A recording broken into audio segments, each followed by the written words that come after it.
intro our next and last speaker for this morning talk. Cleo Barnett is a cool person as far as I can tell, a social impact curator, an experienced designer and multimedia artist speaking to us about culture wars, how one organization is using open source artwork and teaching tools to empower communities at scale. Barnett is the co-creative director of amplifier.org, a nonprofit design lab that builds media experiments to amplify social movements, collaborating with artists, government agencies, nonprofits, and community-based organizations. Her public art practice is grounded in community empowerment through art, public art, and mass media experiments. Would you make some noise for Cleo?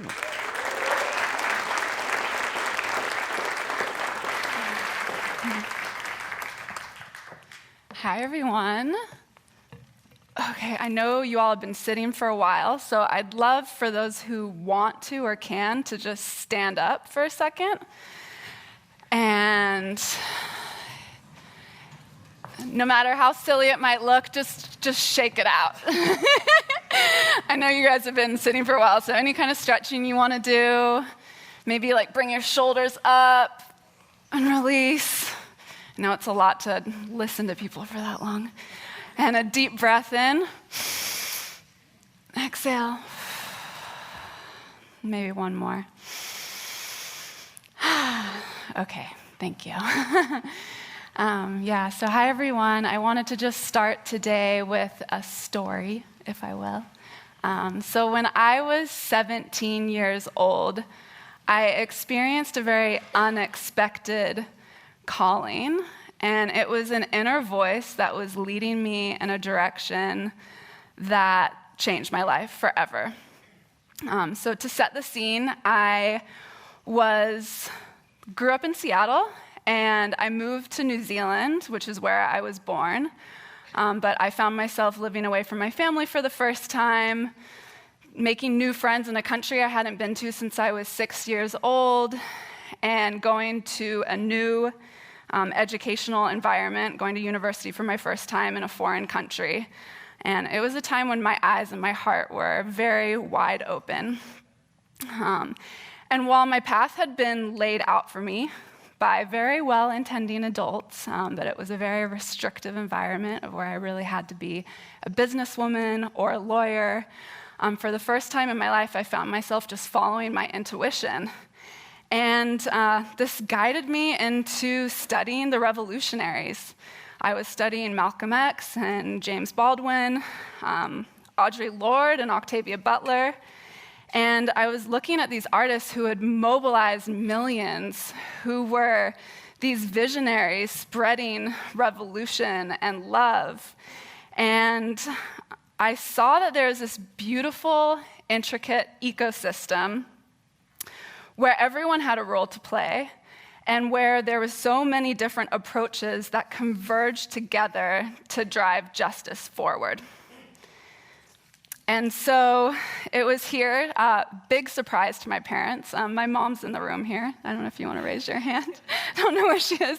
But it was a big surprise to my parents that I decided to quit my job and drop out of university and curate art experiences in public spaces. My parents had no idea what I was doing. They were like, there's no way that you're going to make a living curating public art. But I had a very clear vision. I wanted to cultivate community. I wanted to broaden access to diverse perspectives in public spaces, and I wanted to really uplift the voices of artists and cultural leaders who were systematically erased from mainstream institutions, art institutions, and also mainstream media. So thus began my journey curating public art experiences. I was curating free outdoor life drawing classes. I was organizing free outdoor sunrise yoga classes so everyone would have access to well-being and wellness, outdoor music festivals. And I started curating large-scale public artworks that still live on to this day in New Zealand. This is a portrait of a Maori leader called Hine, and as you drive in or out of Auckland, this exists on a 5-story building. And I started traveling all around the world, being invited to work with different movements to bring artwork into public spaces, to uplift movements. This was about raising awareness about offshore oil drilling in Greece. And then I started exploring new mediums. So this is in Mexico City, where we invited artists to take photos, large-scale landscape photos of people becoming more immersed in nature and seeing their interconnectedness with natural landscapes. And so along this path of letting my intuition guide me, one day I got a call from renowned photographer Aaron Huey to join him on starting a nonprofit organization called Amplifier. And this is what brings me to you all today. 7 years ago, I got this call, and Amplifier actually didn't start as a nonprofit. It started as an art experiment. Aaron was really interested in how he could take the photographs that he was capturing for inside the pages of magazines like this one, where he was collaborating with the Lakota people on Pine Ridge Reservation. And he was really interested in how he could break free from the confines of a magazine that people subscribed to and bring these artworks out into the streets where people couldn't subscribe or unsubscribe from the messages. They had to really look at the social justice issues that were happening across the country. And we started working with artists like Shepard Fairey, who has really wide-reaching audiences so that we could tap into popular culture. And then we started working with prolific indigenous artists, including Greg Deal and Ernesto Urena, who made these artworks. And it was a really special formula where all of the artwork was created in community with the Lakota people. They selected the photographs that were turned into artists. They designed the language for these artworks. And then we started kind of honestly inspired by punk rock culture and graffiti culture. We just started printing this artwork out as posters and stickers, super lo-fi, and putting them out into public spaces wherever we could. We printed thousands and thousands of these artworks. And every single artwork pointed to a website. And on this website, you could learn about local actions, ways to get involved. You could download and print the artwork, and you could donate directly to the Lakota people. And so the idea was that we wanted to make this artwork open source and freely available to anyone who wanted to use it. And then something really special started to happen. We started to see this artwork printed out and used in road blockades. This artwork was used as the backdrop for community gatherings, and people started carrying this artwork to protests. And we knew that we were onto something really special, and that this formula of making artwork freely available to the public so people could get involved in their local community, we knew that we wanted to evolve and start tapping into artist networks all around the world. And so we started reaching out to some of our favorite artists. We started with activist artists in the United States and asking them what issues they cared about. And we provided them with grants to create this artwork. So we started working in immigration reform movements, climate justice movements, and then we were working a lot with criminal justice reform movements. And it was from the basis of seeing all of these incredible movements, but they didn't have any strong visuals that could bring their messages into mainstream audiences and kind of infiltrate popular culture. And so it was around this time we were working with a group called Cut 50 and another artist named Josh McPhee, where we started experimenting further with our creation process, where we would actually bring together movement leaders. This was around Rikers Island in New York. So we brought together people who had been to Rikers Island, people whose families were in Rikers, the movement leaders that were working on this issue, and then we brought the artist as well into the room, and then all co-created the messages together. And similar to how we started, we would bring this message out into public spaces. And all of the artwork was available as free high-resolution downloads, and this was to make it accessible to the people, but it was also the perfect plausible deniability, because technically anyone could have put this artwork up in a public space, so no one could get in trouble. So yeah, we started exploring hacking into different public spaces like office buildings. We did this amazing collaboration with Real Madrid fans and hacking into soccer stadiums. And we were really started to see ourselves within this ecosystem of movements all across the US, where we were definitely not the experts in any of these issue areas. We were very much the experts in reaching mass audiences, but we would work with leaders and experts to design these campaigns and design the visuals and the messaging. So in this way, we really saw ourselves as the back-end support to frontline movement leaders. So I don't know does anyone in this room recognize this artwork? You can raise your hand. Yeah. So many of you maybe have seen this artwork, but not many of you know the story about how this artwork was designed. So I wanted to share this as an example for how we build our campaigns. So right after when Trump was elected, before the inauguration, we had about a 2-month window. And it was a time where there was a lot of fear and panic, and we ended up bringing together groups of people very similar to the people in this room today. We brought together journalists and designers and poets and movement leaders, and we asked them all the question, what do you want to say when you know the whole world is watching? We knew that there was going to be one day, which was the inauguration, where every single camera in the world really was going to be pointed at the White House. And so we thought there was this amazing opportunity to create a series of visuals that would be a clear message to the media. And so through these series of language labs, we landed on the phrase, "We the people," and a series of untouchable phrases that couldn't be pegged to any political party or side. So these phrases we saw would be a compass for no matter which way that you vote. They're unassailable phrases. We the people defend dignity, are greater than fear, and will protect each other. This artwork was not created in a back office. It was not created by one individual artist. It was very much created in community.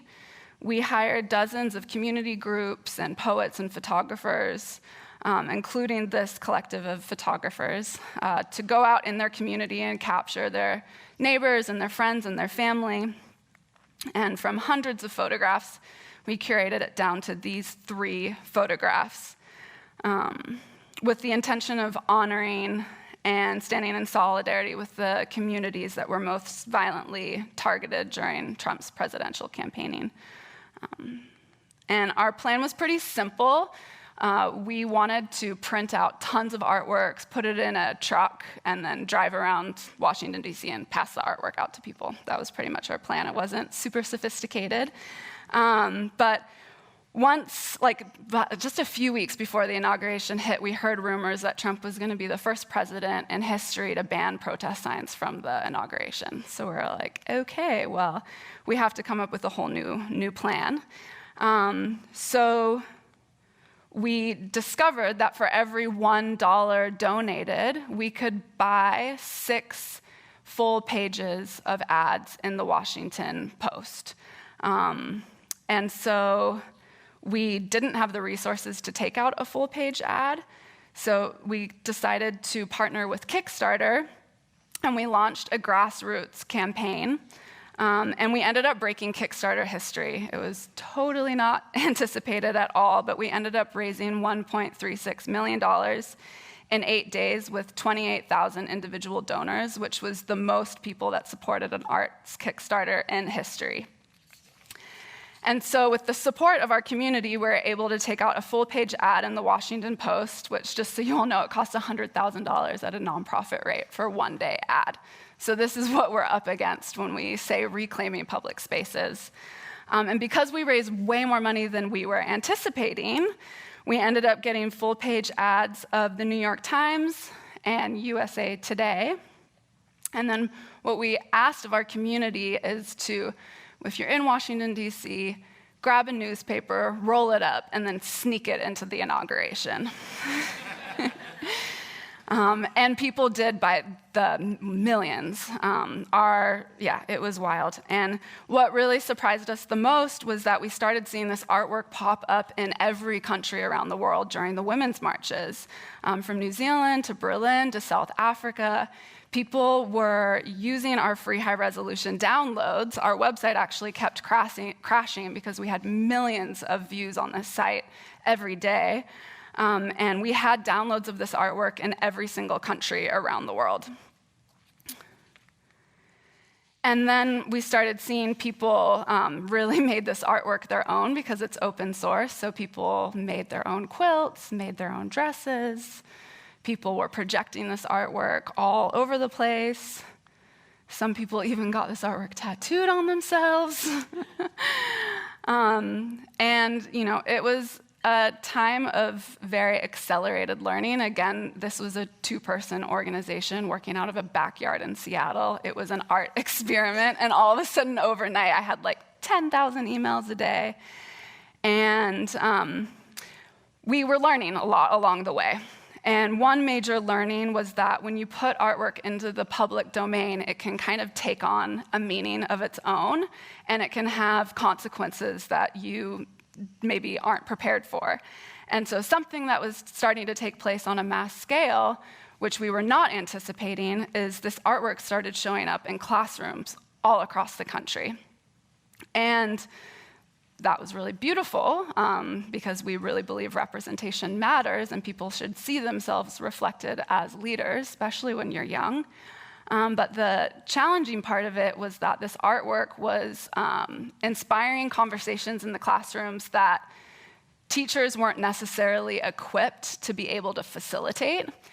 And so we quickly saw that as an opportunity and a challenge. And so we launched our Education Amplifier program, which would send free artwork and teaching tools to any educator that signed up to our network. And for this first year, we would actually create lesson plans in response to current events. And so we launched just an open call on our social media. At the time, we really didn't even have very big of a following, but we ended up having over 20,000 educators sign up to our network. And we can now reach over 1 million students in every single state across the US through this network. So every year we send free artwork and teaching tools, physical artwork and teaching tools, and then all throughout the year we'll create digital downloads. And so this is an example of a series that we created, amplifying the voices of youth leadership across the country. And with every single artwork that we share in the classroom, we also commission a lesson plan to be created around that artwork. So this is a lesson plan from Amanda Wen. She's an amazing movement leader based out of DC, and this lesson plan teaches high school students how to draft and pass their own legislation. And while shifting culture and uniting movements is definitely not always very easy to measure, our education network has been a really incredible opportunity for us to get feedback. And on a recent survey that we sent out to our education network, 70% of educators reported that bullying was decreased in their classroom after our artwork was on their walls for a year. And then when we're drilling that down more and looking more critically, well, what is bullying? It's bullying is the racism and sexism and homophobia that these young people are learning from the adults in their life and from the media landscape. So by putting artwork on the walls that addresses that and combats that, it actually decreased bullying in their classrooms dramatically. The Education Amplifier program continues to be a really important part of the work that we do every year. This artwork ends up living on the classroom walls for years to come. And so we're always looking at how we can innovate further in this space, and so we've started to create AR-activated artwork so that students can hear directly the voices of different leaders. And then more recently, unanimously, our teachers surveyed reported that they were facing their biggest barrier to education in the classrooms was students' mental health after COVID, and more specifically, the social-emotional learning skills was very noticeably behind. And so this was really fun to work on, but we ended up creating a series of AR-activated artworks, each addressing a different social-emotional learning skill. So on one side, it was the artwork, which could AR activate like this, and then on the other side was just a simple prompt. And I won't get into too many more details because it's geeky, but yeah, the different prompts were things like how to regulate your nervous system, how to address bullying, how to have a healthy conflict, how to deal with despair, what is racial stress, and how to navigate that. And yeah, it was a really beautiful series that we launched most recently. And so yeah, after more than a generation now working in public art, art continues to stand as a very powerful compass. Art marks history in a way that is very hard to erase, and it provides a lot of clarity when words fail. It gives us strength when we're tired, and it reminds us of what we're moving towards when we might forget.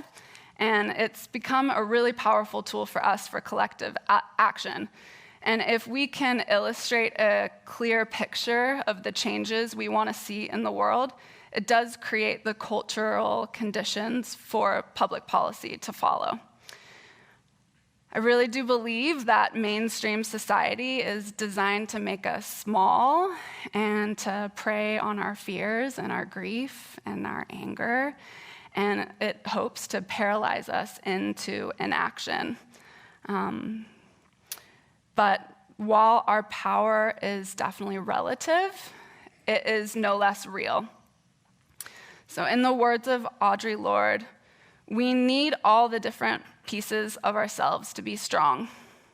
And as we need each other and each other's battles for empowerment, the surge of power you feel inside you right now does not belong to me, nor your parents, nor your teachers.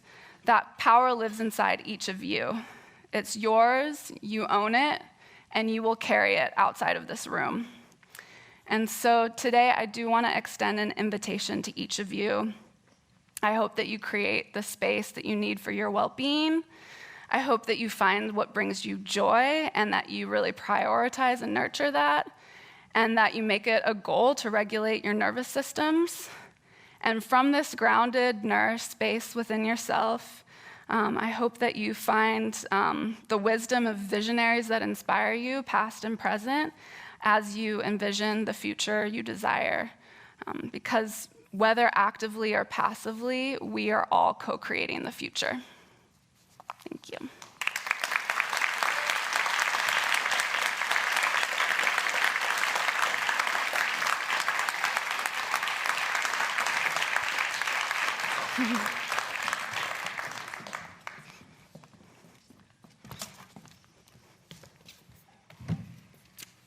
Okay. How you feel? Good. Good. Yeah. We're nice here. So I was thinking a lot about this personal space that you chose to speak from and why you were choosing to speak from such a personal space, as I was also thinking about so often the work that is categorically social justice really can be such a, this is maybe the wrong word to use here, but a consuming thing. And do you feel that you're able to have, like, your personal life as a thing that's necessarily separate from your work, or is it something that you've integrated fully? That's a good question. Good, because I just made it up, and it was a real clunker in my head. Okay. Yeah, I feel like I was definitely struggling with that for a while, and everything felt very separate. And And then it was really the work of Adrienne Marie Brown, which I don't know if you all follow her, but she's amazing.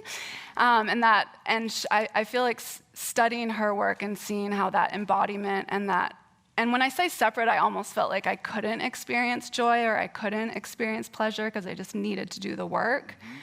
And through people like Adrienne and Octavia Butler, it's like, no, that joy is what will fuel me to do the most powerful work that I can possibly do, especially within our team environment as well. It's like we have to innovate, we have to be thinking expansively. When these intense issues, I don't even know the word to say. I mean, there's just so much violence that's happening in the world. Yeah. And it really makes you contract, at least for me, it's like a very contracting space to be in. So how can you regulate your nervous system, do those things to be in an expansive space, to see beyond this one issue and look at the ecosystem that this issue is stemming from, and then create a campaign with incredible movement leaders that can kind of transcend beyond and bring us forward into a new space. Yeah. Is this in part why you had folks get up and move in the beginning? I've never done that before, but I just figured y'all were sitting for a long time. Yeah. I mean, in thinking about it, it's like it's activating, but it's a form of activism in this way of not contracting so much. Yeah, I definitely believe in like the power of somatic healing. Not to get too woo-woo but. I mean, you're good. I'm in good company with you this way. Where did I go? So, how do you find? I was hoping that you could talk a little bit more about the artists that you find. Like, what is that process to find them? Yeah. So we started when we were in the backyard in Seattle. We really started looking at who were the leading artists in the U.S. who were working in a movement space. We were really inspired by this group called Just Seeds Collective. I don't know if you know them, but yeah, there's already just this network that has been doing this work for generations. And so we started there and offering them grants. And then we started exploring this idea of flipping artists into activists and observers into participants. And so we started looking at artists who were really like commercially successful at reaching into popular culture spaces, and then seeing if they'd be interested in leveraging their voices to uplift movements. And then that evolved even further to building an open call platform. And the intention of that was to reach really emerging artists and voices of artists who maybe didn't have huge social media followings, because that is a huge way that we end up meeting people. And so through that, we've now built a network of over 10,500 artists from like countries all around the world. So that's been really incredible. That's amazing. So when you were talking about the sheer magnitude of people that you could be working with, and then unfortunately, I think oftentimes a larger world of violence, how do you focus? How do you decide, okay, this is where we're going to do the work? Well, it keeps evolving. So our fundraising model is such that we get hired to build campaigns, and so that dictates the campaigns that we work on to a degree. And then every year we kind of see, okay, like for instance, going into 2024, we're really lucky we're going to be doing a team retreat to the Justice Museum in Alabama, Bryan Stevenson's museum. And so we're going to have a team retreat there where we really look at the year ahead. And next year there's going to be the elections in the US and the elections in Europe. And so we're going to be looking a lot at threats to democracy and voter disenfranchisement and that, because that's the season, that's the election cycle. It's a mixture of that. And then we've also, because we're such a small team, I mean, we're literally a 4-person team. Oh, wow. Yeah, we're very small. We can respond quite quickly to current events, but it just depends also the resources as well. So we have an online store where we sell all of our artwork and work with artists like Shepard Fairey. And what that allows us to do is respond to the current events that our community wants us to respond to. So that's really unique about our model and something we're trying to nourish more, because ideally we'd like purely be doing campaigns in response to current events and what our community wants. Yeah. So there's an immediacy to the work, but then you've also talked a lot about ecosystems and how necessary that is. So is there an immediacy and like a long-term or really a very long-term thinking? Yeah. Yeah, so I've been doing this work now in the US because before I was based in New Zealand doing all my curating for 7 years. So it's been really beautiful, like building long-term relationships with movement leaders. I don't know if any of you know the work of Valerie Kaur, but she's an amazing movement leader. And we've worked with her for the last 2 years now, and we're just now embarking on a 3-year plan with her. She's really moving forward this concept of revolutionary love. She did a lot. She's from the Sikh community, and she did a lot after 9/11 around hatred towards Muslims. And so she's really looking at how we can build the capacity for revolutionary love. So we're going to be working with her over the next 3 years. So I think as our relationships deepen with different leaders, we're able to create that space for the long-term visioning. Yeah. And I know that, during the years that Trump was president, there was just endless rapid response work. Mm-hmm. And at the end of that, almost every movement leader that we were working with was like, okay, this is not sustainable anymore. We have to forward vision. Right, yeah. And so I see that as a need emerging from the entire ecosystem in the US of movement leaders, not just with us. So, yeah.